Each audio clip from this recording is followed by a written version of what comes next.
I wanted to do something a little different than usual. Uh, and I wanted to get a screen grab um, of a comic. And I thought I might as well do a video on John Romita Sr., who actually just passed away very recently. I think it was Monday he passed away. And I just kind of wanted to look through his Spider-Man stuff. It's very weird because I went through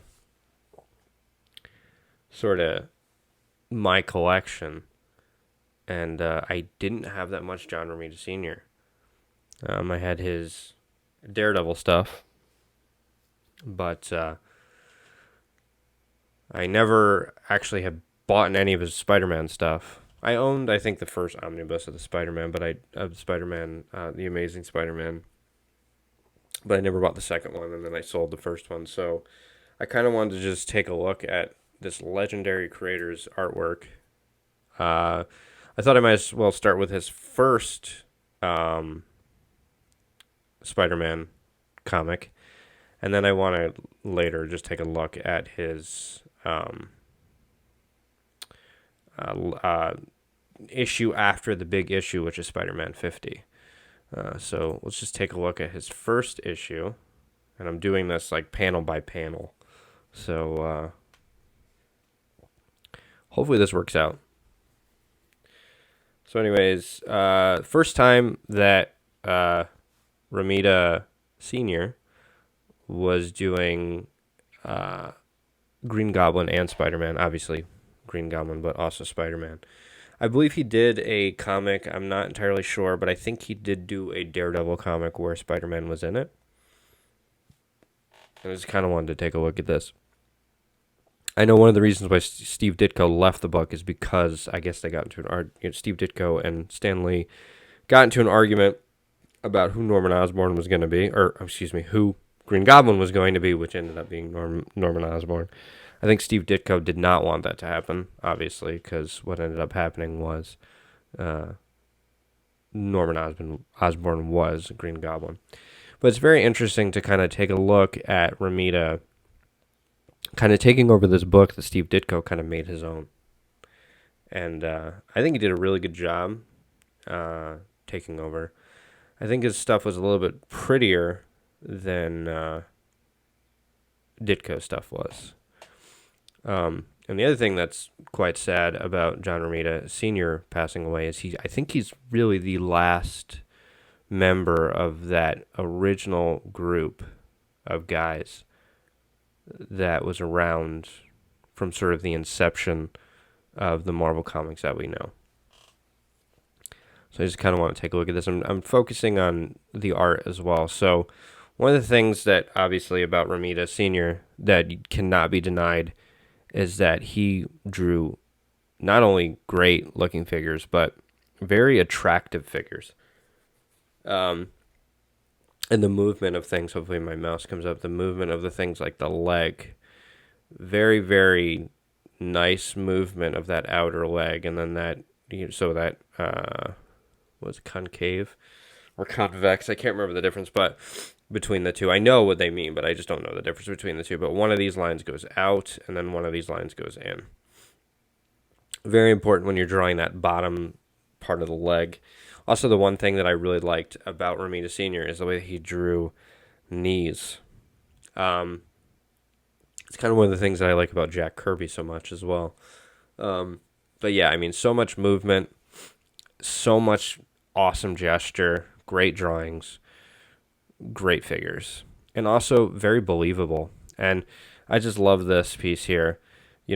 Spider-Man jumping this way. Very cool. You got those speed lines. I also like his very simple, very, very simple building drawings. And I mean, he even made the stuff kind of like the normal mundane stuff very interesting. And, that's very difficult for some, artists to do. Great Peter Parker looks very different than the Peter Parker that Steve Ditko was doing at the time, or before in issue 38. So I would imagine picking this book up and just kind of being like, oh, wow, the art's very different. But apparently Romita Sr. tried to tried to do his book very similar to Ditko, but obviously that did not come across. They're very different in their own way. I know Romita is more of a brush guy with sort of those thicker lines, and Ditko was more of a pen guy. Great facial expression right there. Just very interesting stuff. I mean, it's so difficult to make everyday life panels look interesting, and Romita just had that down. Great drawing of that car too, right there as well.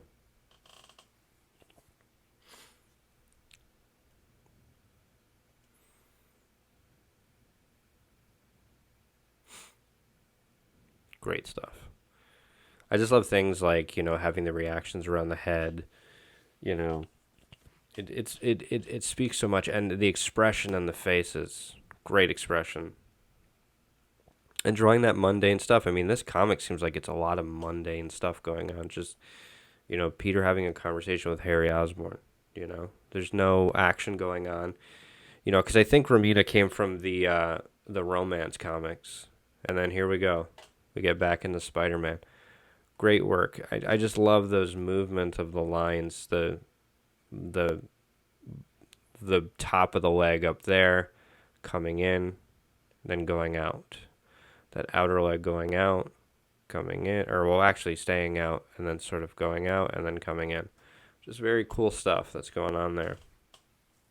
And that right there shows you that you don't need to have the most amazing architectural understanding. You really don't. Hopefully my air conditioning isn't too loud. I'm going to turn that off in the next video that I make. But yeah, great stuff. Absolutely great. Just drawing him in the air. What a so much power in that punch right there. Great punches, just great figure drawing, great gesture, It looks very real. It looks amazing, And when you talk about these guys from the 60s and the 70s that were drawing comics, I mean, they were no joke. They were the real deal.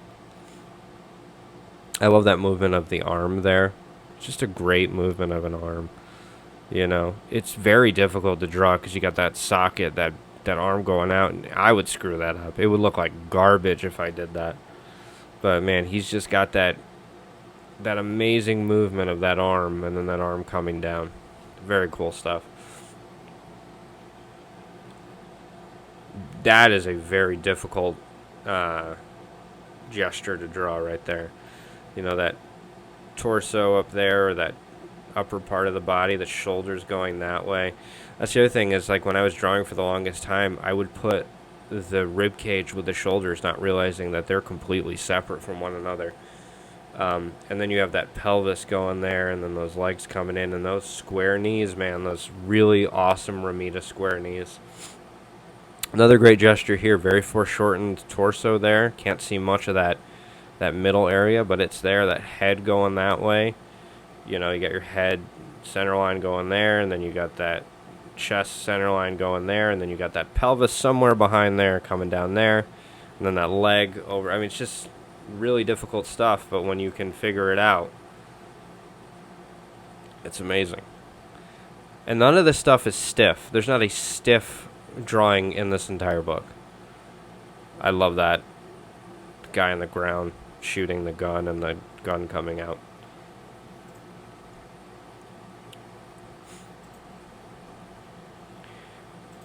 Romita, to me, I know everybody talks about Jack Kirby, and I think Jack Kirby might be the greatest comic book artist of all time, just simply because the amount of stuff he put out there, the amount of stuff he created, and how quickly he could do books. But man, Romita Sr. is absolutely no joke. I love that movement. Like, you see that rib cage, and then you see that abdomen area come out. It's little things like that just like, oh, it's a light bulb when it goes off. Great stuff. That kick, so much power in that kick. You see that foreshortened, that foot right there coming out, and you barely even see the back of the bottom leg there.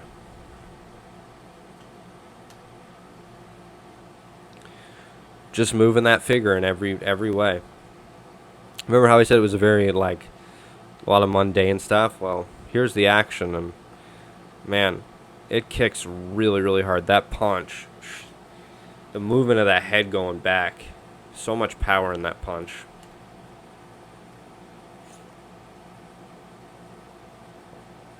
Great stuff. You know, he's just beating up thugs here. He hasn't even gotten to Green Goblin yet. Man, look at those muscles. Amazing muscle work there. Amazing anatomy. Great everything. I love that there's so much flow. I mean, look at the flow in that arm. Just so much flow in that arm. That's the thing. When things are moving for Romita, it flows.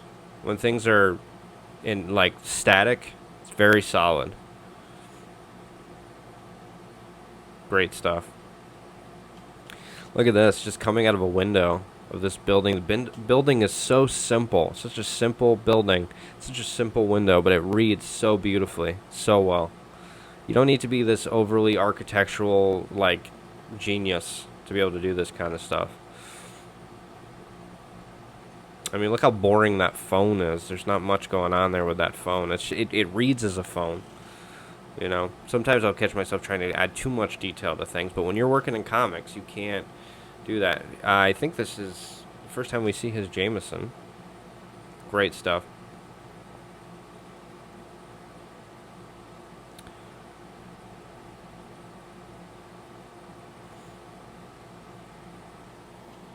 Man, what an artist. What a loss. 93, lived to be 93. You know, I think Aunt May is probably older than he. She always was an old woman. But 93, man, but lived a long life, lived a great life, and put out a lot of great stuff. Probably one of the best Spider-Man artists of all time, if not the best. I know a lot of people are big Ditko fans, but if I had gotten this and I had been reading at the time, I probably would have been like, man, this is really cool. I even love that tatter of the pants coming off there, kind of revealing, oh, is he Spider-Man? You know, I don't think Green Goblin cares at this point.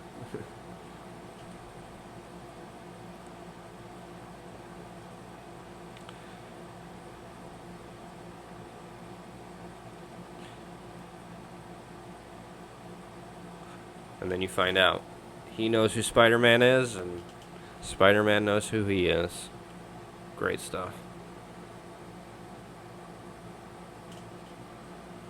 Alright, so we got that. Let's go to this next issue. So this is 51. This is after, was it Spider-Man No More? I think it's when Peter Parker decides he doesn't want to be Spider-Man anymore. I was never a big Spider-Man fan, so I don't really know much about Spider-Man. I know certain pieces of it, but I'm not like a huge Spider-Man fan. I'm more of a Daredevil kind of guy, but I know some of the elements of Spider-Man. But this is after that huge issue. This is about, was it 11 or 12 issues later? My math is not very good either. I don't know much about math either. So we got our man Kingpin here. You know, just so in his element. There's some same faces there. That looks like Jack Kirby. I think there's a little bit of Jack Kirby going on in that guy over there.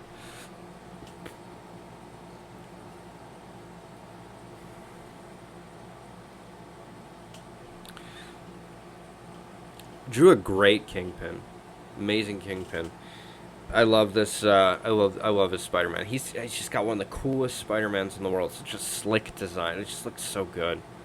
And the movement is amazing. It's just, and the funny thing is, whoever was coloring the comics at this point just really popped. The colors really, really popped.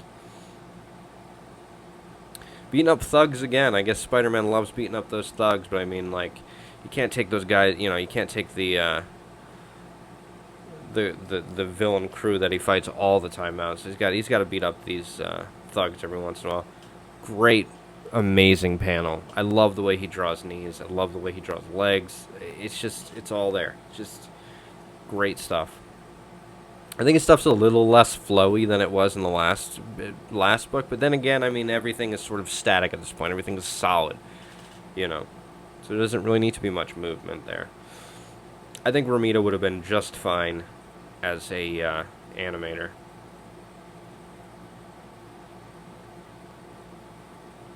You know, when I think about my favorite artists from this period of time, I'm a huge Buscema fan. I'm a big Gil Kane fan too, but Romita could definitely keep up with those guys for sure. Not even a question. Great villainous face too there. Like, just great face there. Awesome face.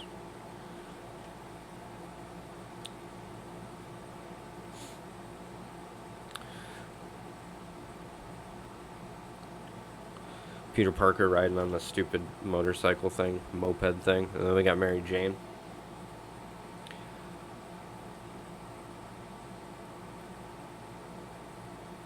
I love that interior looking out to the building, that 1 point perspective. It's all going there, you know.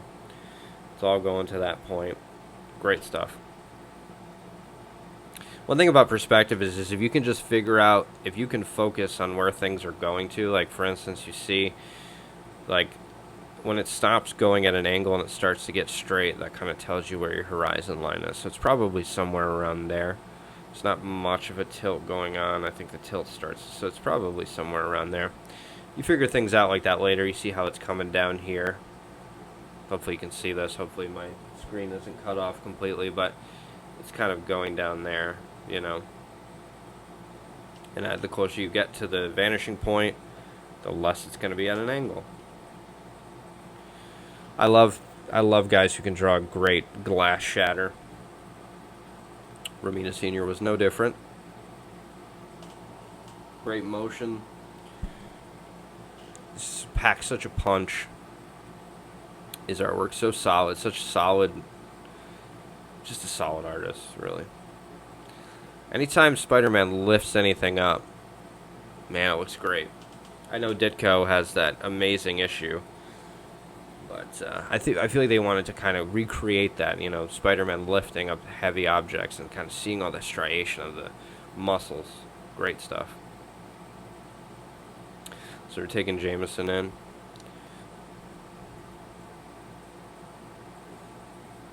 Great panel there. Spider-Man, but he sees it. He sees that they got Jameson. Forgot his fucking name for a second. Kingpin is such an interesting character. Great with Daredevil, not as good with Spider-Man. But, yeah. Like, I love that movement of the arm, and you see the line coming out to tell you that his arm is moving over. Great stuff. Man, he punched Spider-Man super hard.